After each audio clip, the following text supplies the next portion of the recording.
मेरा नाम फौजिया है और मैं अपने ख़ानदान की सबसे खूबसूरत लड़की थी। मुझे अपनी खूबसूरती पर बड़ा गुरूर था। मैं हमेशा से ही जहाँ जाती महफिल की ज़ीनत बन जाती। लोग मेरे वजूद से नज़र ना हटा पाते। मेरे लिए बहुत कम उम्र से ही रिश्ते आने शुरू हो गए थे। मुझे यकीन था कि मेरा पति मेरी खूबसूरती का दीवाना होगा और शादी के बाद भी मैं इसी तरह सबकी निगाहों का मरकज़ बनी रहूँगी। लेकिन मेरी ये खुशफहमी इस वक्त गलत फहमी साबित हुई जब मैंने पहली बार अपनी सास को देखा। वह अपने बेटे की पसंद पर मेरे लिए रिश्ता लेकर हमारे घर आई थी, लेकिन उनके चेहरे पर नज़र पड़ते ही मैं सब कुछ भूल गई थी। अम्मन ने तो मुझे बताया ही नहीं था कि उनकी माँ इस कदर खूबसूरत और जवान है। मुझे तो लगा था कि कोई उम्र दराज औरत होगी जो अपने बेटे की ख्वाहिश पर हमारे दरवाजे तक आ गई होगी।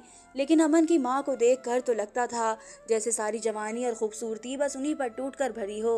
अमन और मेरी मुलाकात कुछ अरसा पहले ही एक शादी में हुई थी और वही अमन को मुझसे मोहब्बत हो गई थी। उन्होंने शादी का कहा तो मैंने भी कह दिया कि घर रिश्ता भेज दें और उन्होंने अपनी माँ को भिजवा दिया था। अमन की नौकरी दुबई में थी और उनका घर भी काफ़ी अच्छा था, इसलिए मेरे घर वालों को कोई एतराज़ ना हुआ और हमारी जल्दी शादी तय कर दी गई, क्योंकि अमन बस महीने भर की छुट्टियों पर ही आए हुए थे।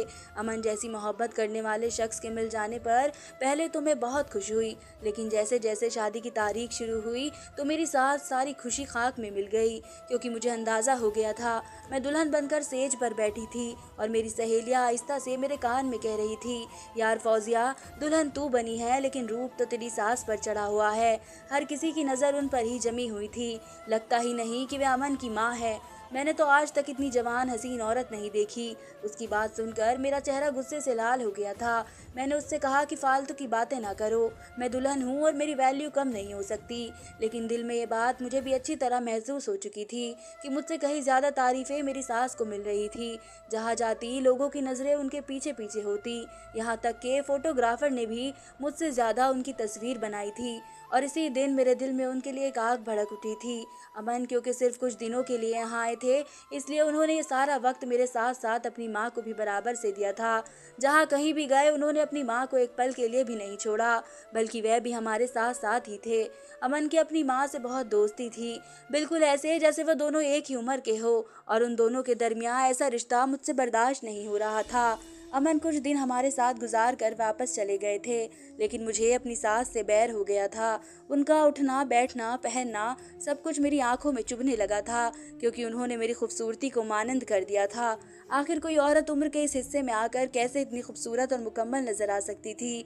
ना उनके चेहरे पर कोई दाग धब्बा था और ना ही झुर्रियाँ। मेरा सारा गुरूर उनके आगे ज़मीन हो गया था, क्योंकि गुरूर करने के लिए कुछ बचा ही नहीं था। मैं जहाँ जाती मेरी सास मेरे साथ होती और उनके आगे किसी की नज़र मुझ पर पड़ती ही नहीं थी। एक दिन यूं ही बातों बातों में मैंने उनकी उम्र पूछी तो उन्होंने मुस्कुरा कर बताया कि वह 80 साल की है, और यह सुनकर मेरे होश उड़ गए। 6 महीने ऐसे ही गुजर गए थे, मेरे दिल में उनके लिए जलन की आग बुझ ना सकी थी, बल्कि हर गुजरते दिन के साथ बढ़ती ही चली गई। काश करके जब मेरे सामने कोई उनकी तारीफ कर देता तो मेरा पूरा वजूद राख बन जाता। मेरी छोटी बहन की शादी हुई तो मैंने खूब तैयारियां की और 2 दिन पहले ही पार्लर जाकर हर तरह की सर्विस भी ली। मैंने सोच लिया था कि मैं इस बार अपनी सास को खूबसूरती में मात देकर रहूंगी, लेकिन एक बार फिर मैं गलत साबित हो गई थी। मैं पूरी तरह तैयार होकर अपने कमरे से निकल गुलाबी रंग के जोड़े पर मैंने ना सिर्फ बहुत कीमती जेवर पहना था, बल्कि बहुत मेहनत से मेकअप भी किया था, और मुझे यकीन था कि आज मैं सबसे हसीन लग रही हूँ। दिल ही दिल में अपनी तारीफ करते मैं अपनी सास को बुलाने के लिए उनके कमरे में पहुंची तो मेरी नज़र अपनी सास के वजूद पर ही जम गई। मुझे उनसे हरगिज़ भी ऐसी उम्मीद नहीं थी। उम्र के इस हिस्से में मेरी सास ने दुल्हनों की तरह लाल जोड़ा पहन रखा था और तैयारी तो ऐसी थी जैसे अभी अभी जवान हुई हो। वे एक बार फिर मेरे आगे गजब ढा रही थी और ऐसा लगा ही नहीं जैसे वह 80 साल की बुढ़िया हो। पता नहीं मेरी सास तो उम्र के इस हिस्से में कैसे इतनी ज़्यादा जवान और हंसी नजर आती थी, जबकि मैं तो शादी के कुछ महीनों बाद ही पूरी तरह ढल गई थी। आंखों के नीचे स्याह धब्बे और चेहरे पर दाने निकल आए थे। मेरी रंगत भी झुलस कर मुरझा गई थी। शायद ये सब इसी जलन और हसरत का नतीजा था जो मेरे दिल में पनप रही थी। लेकिन मैं अपनी सास को देखती तो हैरान रह जाती। मैं औरत होकर भी उनकी खूबसूरती से नजरें नहीं मिला पाती थी और इसी बात ने मुझे उनसे जलने पर मजबूर कर दिया था। मैंने ना चाहते हुए भी जलन की वजह से उनसे कह दिया कि आंटी कम से कम हल्के रंगों के जोड़े तो पहना करे। इस उम्र में लाल रंग का जोड़ा पहनना कुछ ठीक नहीं, और वह भी ऐसे जबकि आप एक बेवा औरत है। मेरी बात सुनते ही मेरी सास को पतंगे लग गए और वो कहने लगी, मुझे देखकर कहीं से लगता है कि मैं तुम्हारी सास हूँ। तुमसे ज्यादा खूबसूरत और जवान नजर आती हूँ। मेरी सास ने खूबसूरत मोतियों की माला अपने गले में डाली और एक अजीब सी निगाह मुझ पर डाली और अपनी 6 इंच की सैंडल टपक टपक करती घर से निकल गई। मजबूरन मुझे भी उनके पीछे कदम उठाना पड़े, क्योंकि वह गाड़ी में भी बैठ चुकी थी। कहने को वह मेरी सास थी, लेकिन कोई मॉडल नजर आती थी जो 80 साल की उम्र में भी ऐसी रहती थी कि मैं उन्हें देखकर हैरान हो जाया करती। और मैं ही नहीं, उन्हें देखकर तो दुनिया हैरान थी, जिसके उनकी सही उम्र का पता ना होता तो उन्हें कोई भी 25 साल की जवान हसीना समझता। आधे घंटे बाद हम दोनों जब शादी हॉल में पहुंचे तो मेरी माँ मुझे देखकर गुस्से में कहने लगी, फौजिया तेरी बहन की शादी है और तू सबसे आखिर में आ रही है।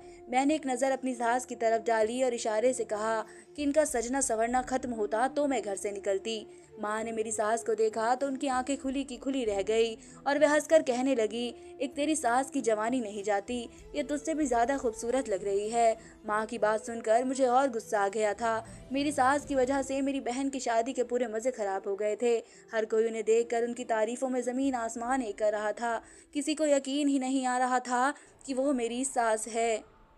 मैं जो पिछले 2 महीनों से शादी की तैयारी कर रही थी, किसी ने नज़र भर कर भी मुझे नहीं देखा था, क्योंकि सबकी तवज्जो तो मेरी सास ने खींच ली थी।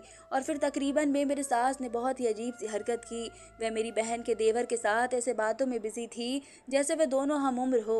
कुछ देर तक मैं उन दोनों की बातें देखती रही, और जब बात मेरी बर्दाश्त से बाहर निकली तो मैं उनके करीब गई और मैंने फ़ौरन आंटी कहकर अपनी सास को मिलवाया।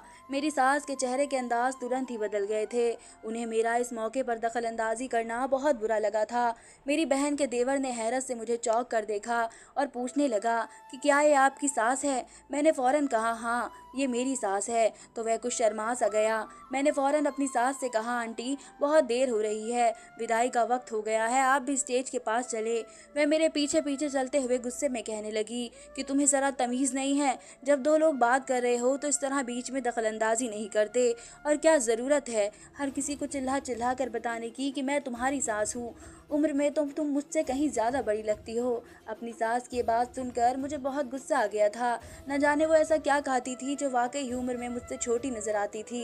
मैंने सोच लिया था कि मैं उनका सच जान कर रहूँगी, क्योंकि उम्र के इस हिस्से में अगर वह इतनी जवान और खूबसूरत थी तो उसके पीछे कोई ना कोई बात तो ज़रूर थी। बहन को विदा करके मैं घर लौटी तो मेरे दिल में अंगारे जल रहे थे। मेरा पति परदेश बैठा था, यहाँ मेरे साथ सिर्फ मेरी सास रहती थी। बज़ाहिर मेरी ज़िंदगी बहुत ही खूबसूरत और हसीन थी, लेकिन जिस तरह हर मौके पर मेरी सास मुझसे नंबर ले जाती है, ये बात मुझसे बर्दाश्त नहीं होती थी। हर कीमती से कीमती जोड़ा और जेवर उनके पास मौजूद था, और सबसे बढ़कर ये कि वह जहाँ खड़ी होती जवान लड़कों की निगाहों का मरकज़ बन जाती। आज भी सबने मुझे छोड़कर उनकी तारीफ की थी, और ख़ानदान के सारे लड़के भी उन्हें इस तरह देख रहे थे जैसे वह कोई जवान लड़की हो। मेरे पति अमन का फ़ोन आया तो मैंने जले भुने अंदाज में यही बात उनसे भी कह डाली थी। अपनी माँ से कहें अपने साज श्रृंगार में कुछ कमी करे। उम्र के इस हिस्से में जिस तरह वह घर से निकलती है, मैं शर्म से पानी पानी हो जाती हूँ। मेरी बात सुनकर अमन कहने लगे कि हाँ, माँ ने मुझे अपनी तस्वीरें व्हाट्सएप की थी तो वह बहुत ही खूबसूरत और जवान लग रही थी। इसमें क्या बुराई है? अगर वह अच्छी दिखना चाहती है तो ये उनका हक है। तुम्हें भला उनसे क्या मसला हो गया है? मैंने तुम्हें भी तो इतनी बड़ी रकम भेजी थी ना, तुम भी अच्छे से तैयारी कर लेती। अमन के अंदाज ने मुझे आग लगा दी थी। मैंने उनसे बिना आगे बात किए ही फ़ोन काट दिया था। मुझे वह सच जानना था जिसकी वजह से मेरी सास इतनी खूबसूरत और जवान नज़र आती थी, और यही सच जानने के लिए मैंने मेहनत शुरू कर दी थी। अगले दिन मेरी सास रोज़ाना की तरह ज़रूरी काम का कहकर घर से निकली तो मैंने पीछे से उनके कमरे की तलाशी लेना शुरू कर दी। मुझे लग रहा था कि वह कोई ना कोई ऐसी क्रीम या दवा इस्तेमाल करती है जिसकी वजह से उनका चेहरा इतना खिला हुआ है, लेकिन काफ़ी देर की तलाशी के बाद मुझे ऐसी कोई चीज़ तो नज़र ना आई, बल्कि एक फ़ाइल ज़रूर मिली जिसके ऊपर मेरी सास का नाम लिखा हुआ था, और वह किसी अस्पताल की फ़ाइल थी। इसके ऊपर दर्ज तारीख सिर्फ 5 साल पुरानी थी। मेरी सास 5 साल पहले ऐसा क्या हुआ था जिसके लिए उन्हें ना सिर्फ अस्पताल जाना पड़ा बल्कि इतनी मोटी फ़ाइल भी बन गई थी। और जैसे ही मैंने वह फ़ाइल खोल कर देखी तो सब कुछ मेरी आंखों के सामने आ गया। मेरी सास ने प्लास्टिक सर्जरी करवाई थी, और इस सर्जरी ने उनके चेहरे को पूरी तरह बदल दिया था।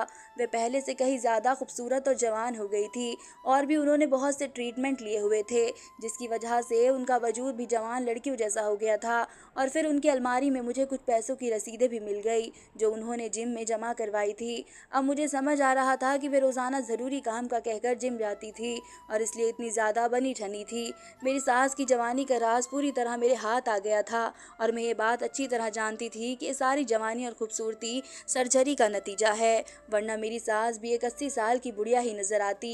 लेकिन मेरी सास को लाखों रुपए खर्च करके सर्जरी करवाने की क्या जरूरत पेश आ गई थी, ये बात मुझे समझ नहीं आई थी। मेरा पति कितने ही सालों से परदेश काट रहा था और मेरी सास यहाँ अपनी अय्याशी में पैसे लुटा रही थी। इस सोच के आते ही मेरा दिल जल गया और इस आग को कुछ ही वक्त में हवा भी मिल गई जब मैंने खुद अपनी सास को एक जवान लड़के के साथ घर लौटते हुए देखा। मैं खिड़की में खड़ी बाहर देख रही थी। एक खूबसूरत सा लड़का उन्हें घर के दरवाजे पर छोड़ कर गया था। मेरी सास अंदर आई तो मैंने उनसे पूछ लिया कि आप किसके साथ आई हैं, तो वो कहने लगे तुम मेरी बहू हो और बहू ही रहो, ज़्यादा चौकीदार बनने की ज़रूरत नहीं है, वरना अपने बेटे से कहकर तुम्हें तुम्हारे मायके भिजवा दूंगी। वे हमेशा मुझे यही धमकी देकर खामोश कर दिया करती थी क्योंकि मैं गरीब घराने से शादी होकर आई थी और उनका बेटा बहुत पैसे वाला था। उनका अपने बेटे पर बहुत जोर था क्योंकि उन्होंने विधवापन में अकेले अपने बेटे को पाल पोस कर इतना बड़ा किया था। लेकिन मैं खामोश रहने वाली नहीं थी क्योंकि हमारी इज्जत तो दाग लग रही थी और ये किसी और की वजह से नहीं बल्कि मेरी सास की वजह से ही लग रहा था। इसलिए मैंने अमन से साफ साफ लफ्ज़ों में कह दिया कि आपकी माँ को जवान नजर आने का बहुत शौक है और इसलिए उन्होंने प्लास्टिक सर्जरी करवाई है।